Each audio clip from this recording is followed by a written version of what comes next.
So I'd like you to just relax into this body, the island of your body, and feel as if you are a part of a beautiful chain of islands, but you are you. And take a breath in. Oh, I've had a very full, energetic, informative day. And take another breath. Ooh, yeah. And just let yourself sort of melt into the chair, relax into these soft, wonderful, comfortable chairs. And just feel them supporting you to the very best of their abilities. And another breath in.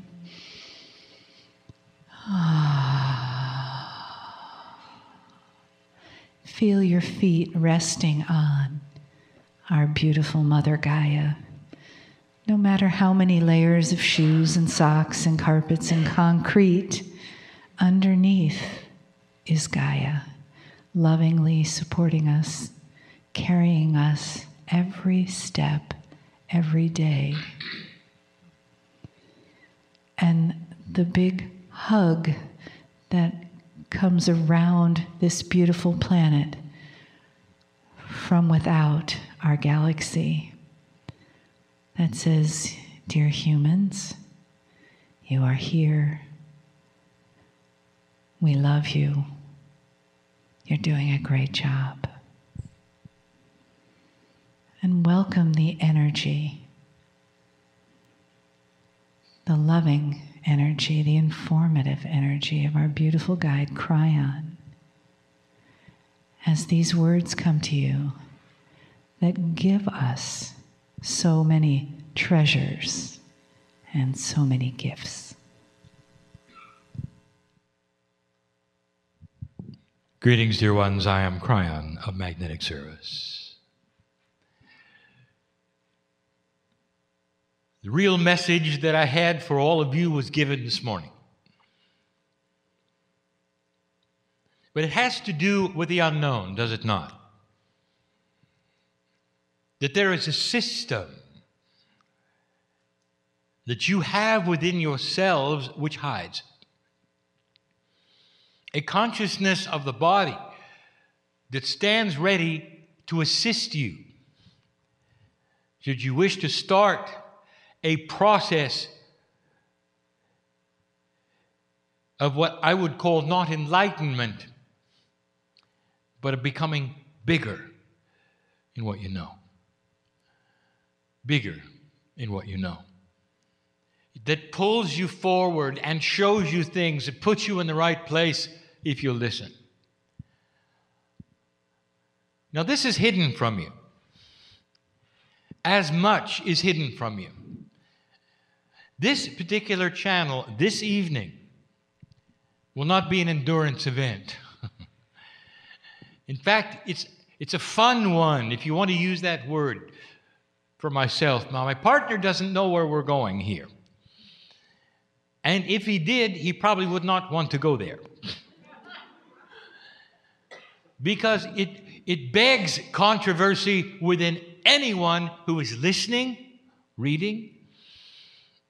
But I've got to say the things that I've got to say. Here is the premise of tonight's teaching. Everything that you judge on this planet comes from the resource of what you know. And that then biases the result of the judgment.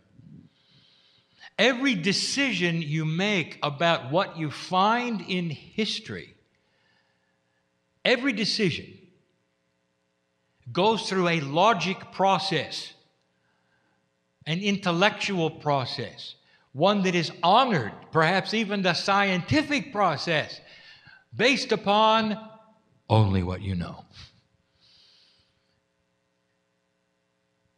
And that then brings you to conclusions that are often as wrong as they can be. There is no mysteriousness to this. It is absolutely agreed that this is the best you can do. How can you come to any other decisions based upon things that you might not know or be aware of? But what I want to tell you, dear human beings, that in this modern age, in this culture today, you don't know much. You don't know much about what is out there, what happened historically. You don't know about the past cultures who never left you anything to look at. You don't know about the things that you just assume were certain ways because you're using your logic and today's reasoning to judge the past. And so I want to bring up some examples, and this is fun for me. If you can use that word, it's delightful for me because I get to expose some things for you to think about because of what you didn't know. So let me start with an example that you will understand completely. I'm going to label this lesson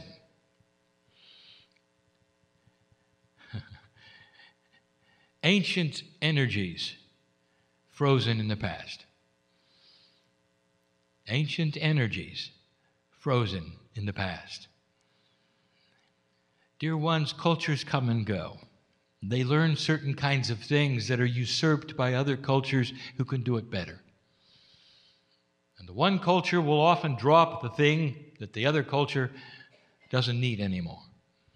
And in the process, hundreds of years will go by without the internet, nothing to look up, nothing to see, and these things are forgotten.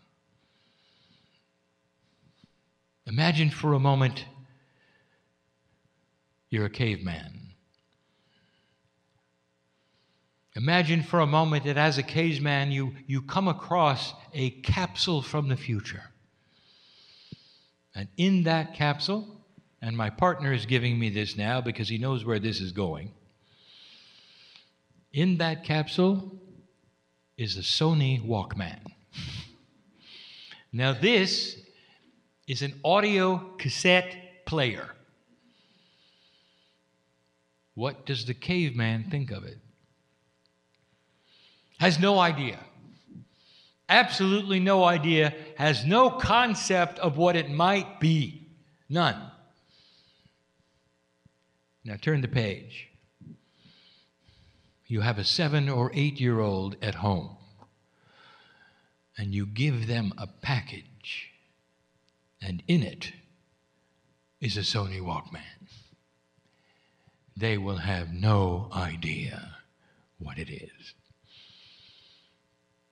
And if you told them that it was a music player, they still would have no idea. They'd push the buttons, they'd open the case, they would look at it, and there would be a frown. No concept.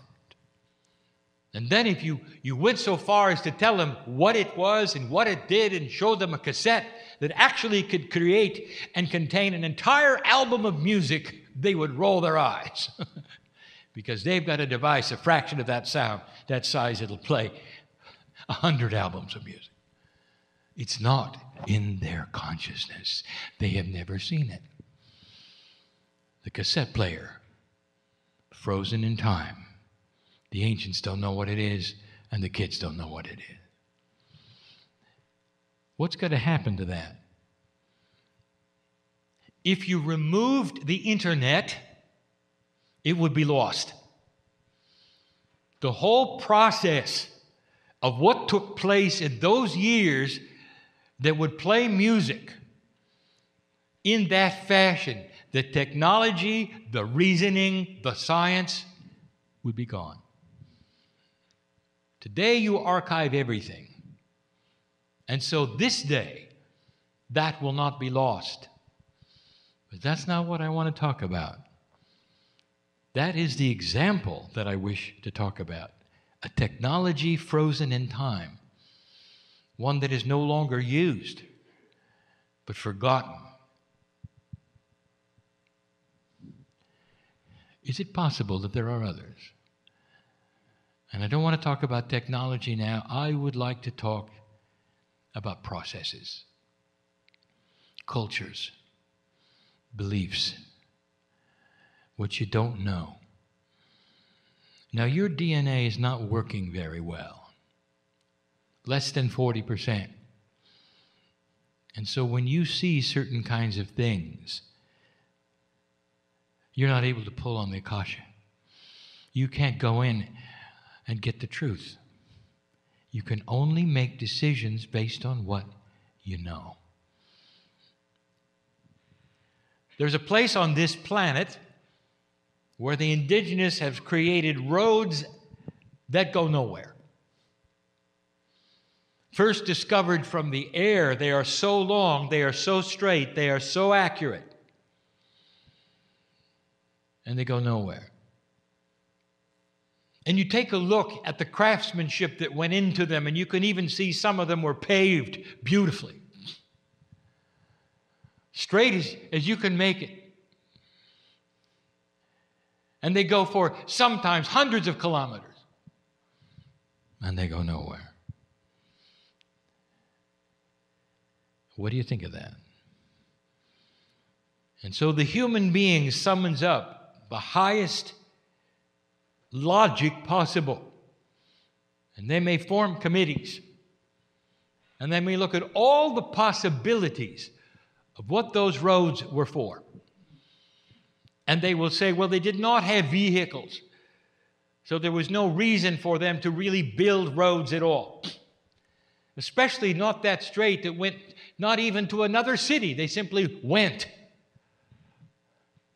Interesting, when you view them from the air, they look oddly like runways. Runways. So the next logical thought, because humans have runways now, is that they are runways from the past. The next logical thought is that they exist because something needs runways. What is it? Flying craft. Aliens. Do you see the logic here? Do you understand what I am saying? That you, as human beings, are viewing that culture from your point of view and not theirs. So there is an entire group of humanity that looks at the long roads. We won't even identify them. Created by the ancients. And you will say they were runway. Those from the stars. So I'll tell you what they are. And I'll tell you the folly of what you decided they are. And that's fun for me. Not fun for my partner, fun for me. First of all, does it make sense to you that a craft from the stars that would have to know about interdimensional travel, that would come through interstellar space, would need a runway? You haven't thought of that, did you? I want you to go back to that culture, because you don't know what they faced. You don't know what they were doing. This is a place on earth right now that is barren. Nothing grows there, but that's not where it was when they were there. It was flourishing. But as the rain stopped, in their culture, their God told them to build a road. And they did. And they didn't question it. And the longer the road was, the higher the honor was to their God, who would then give them rain. And it never came. And they built, and they built, and they built. And they built it as perfect as they could. And the longer the road, the better chance they had of rain. And it never came. Little by little, they died out until the last one was gone, leaving only the road. That's the truth. Did you know that? Did you know about their God? Did you know about their culture? Did you know about their weather? Did you know any of the things? And the answer is no. Frozen in time, lost in history, never written down without an internet, leads you to only think about the things that you understand in your culture, because you have aircraft. They had to be runways. That's just one of so many things, dear ones.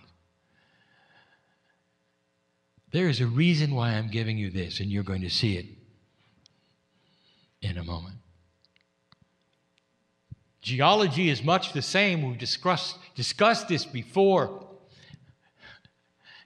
You base all of your geological suppositions, what you see in the canyons that are formed, on one premise, that time did these things. But you weren't there to watch it. And you base that upon what you see today. A very benevolent planet that doesn't have a lot of upheaval. A benevolent planet that just sits there.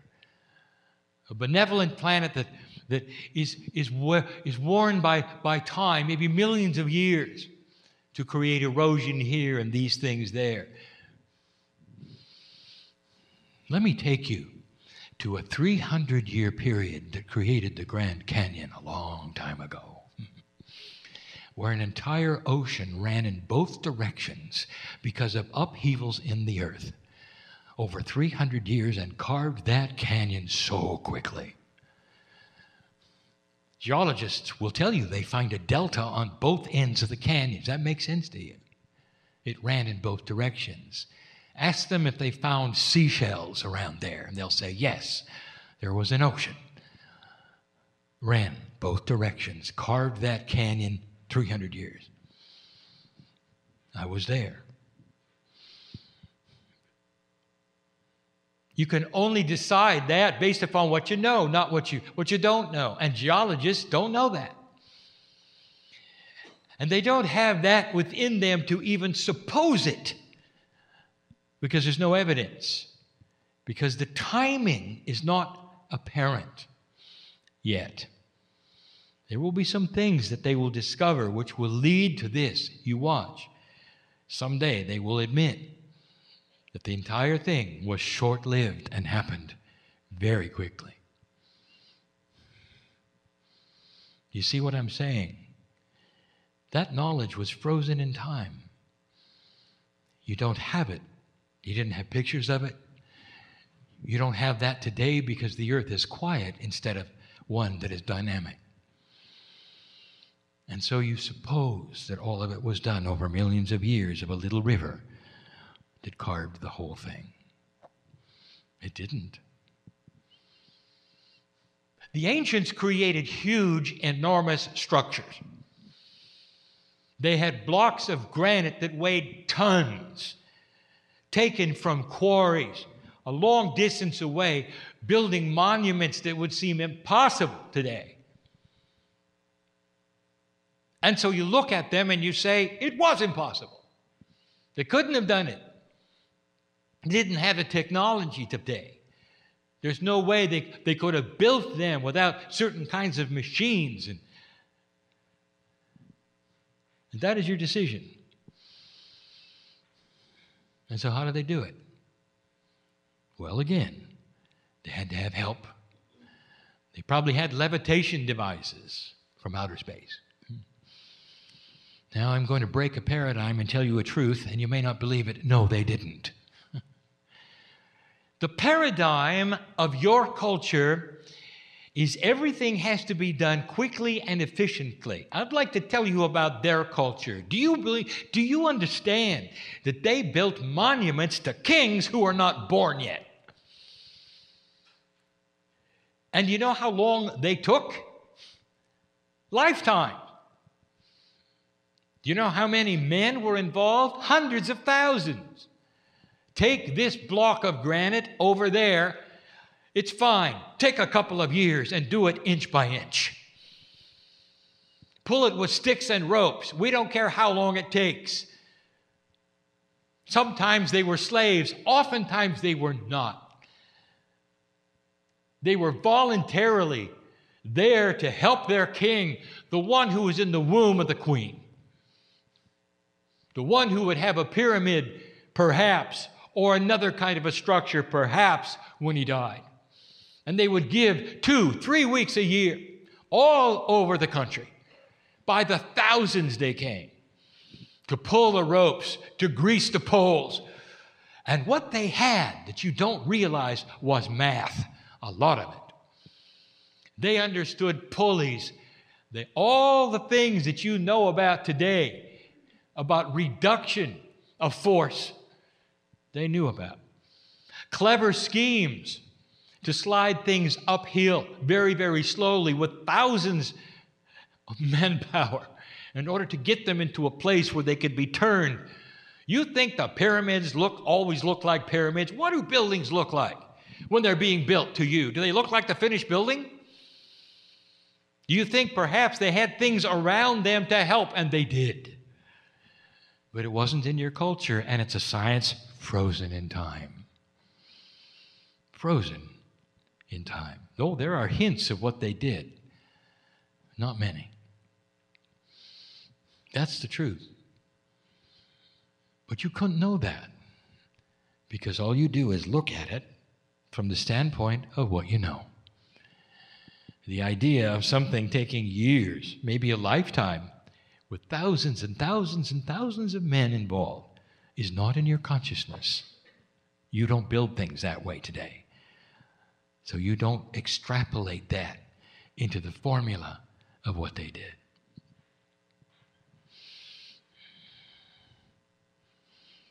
We told you that the Lemurians had temples of rejuvenation on the top of Hawaii. It was one mountain, lifted up by the bulge that took place. There were glaciers up there. That bulge was there for thousands of years. Even before the Lemurians got there, it was there.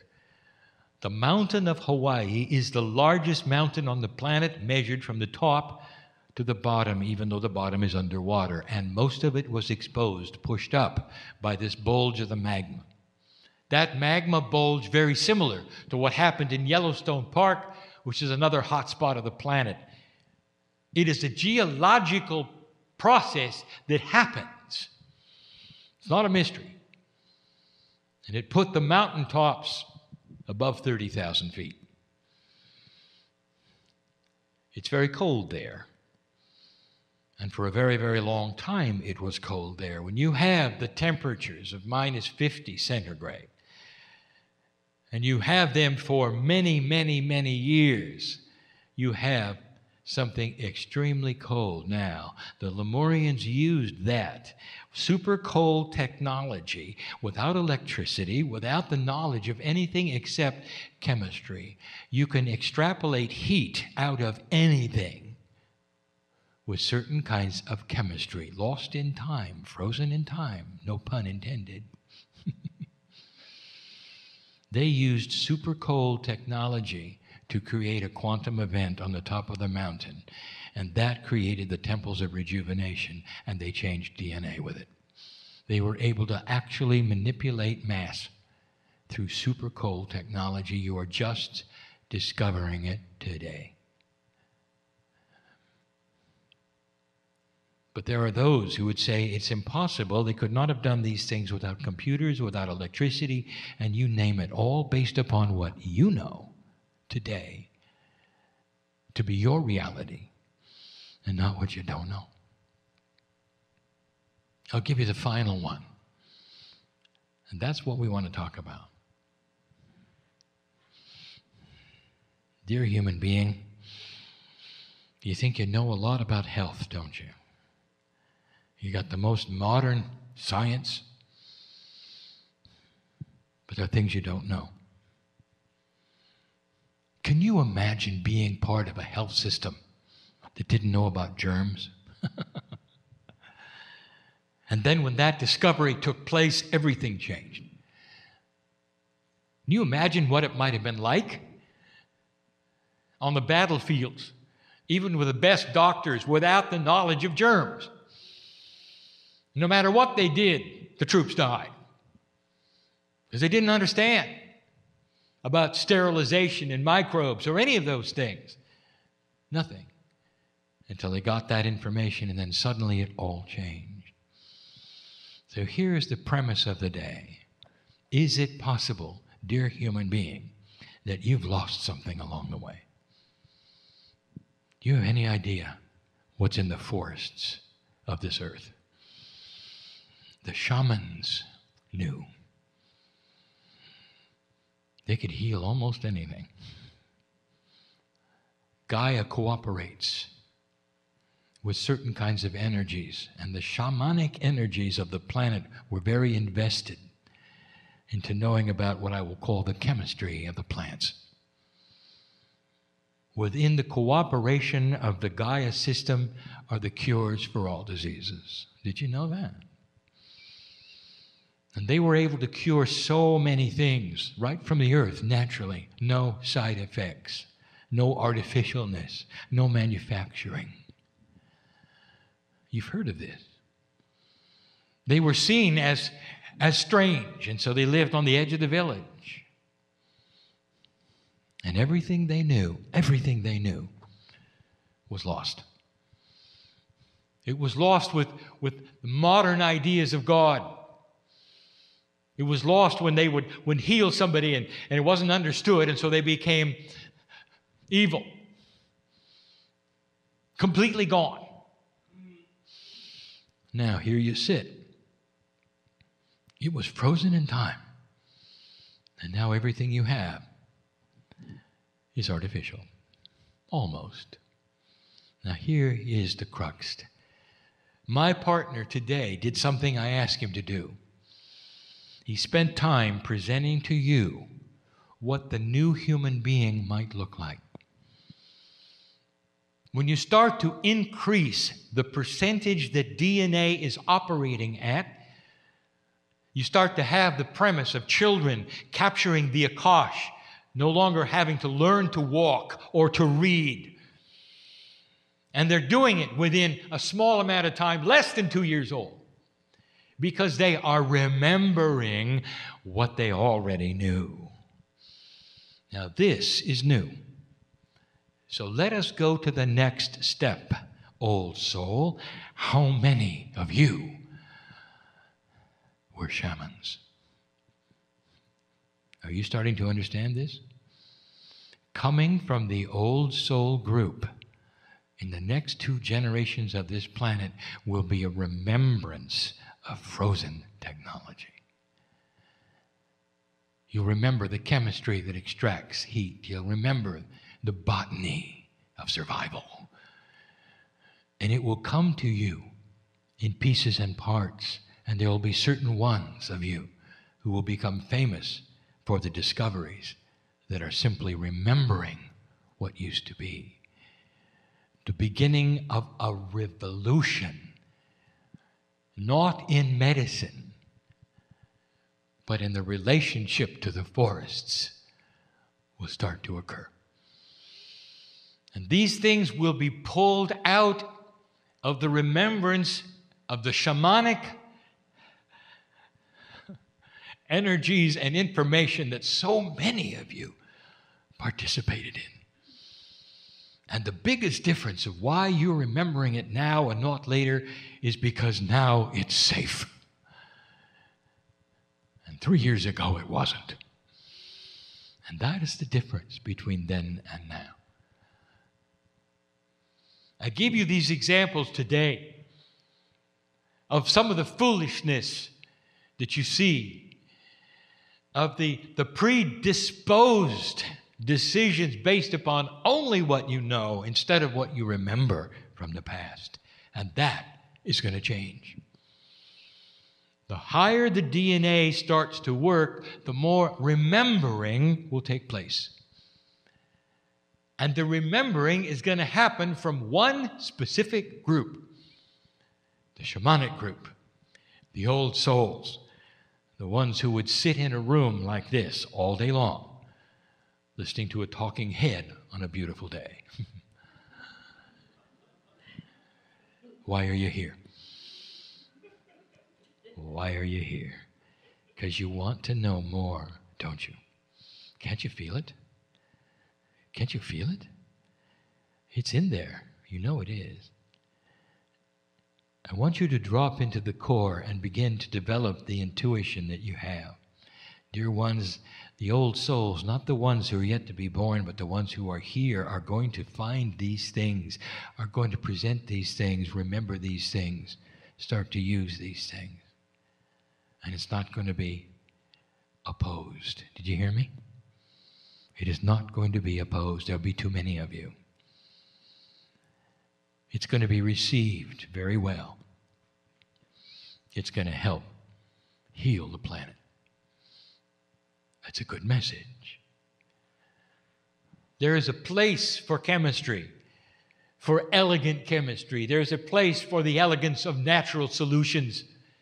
It all can be used together in balance. We always told you that. One will not usurp the other. But it's time to remember how to heal yourself from Gaia, with Gaia, through Gaia. Now you know why it's part of the 9 attributes of the human being. And that is the message for today. One that may be remembered by many, studied by a few. I am crying in love with humanity. I know what's coming. I've seen it before. Don't let the attributes you see around you fool you into believing things are not getting better. I told you that the old energy will fight back. There are so many humans who want to draw it back to the way it was, dear ones. They will not succeed. And so it is.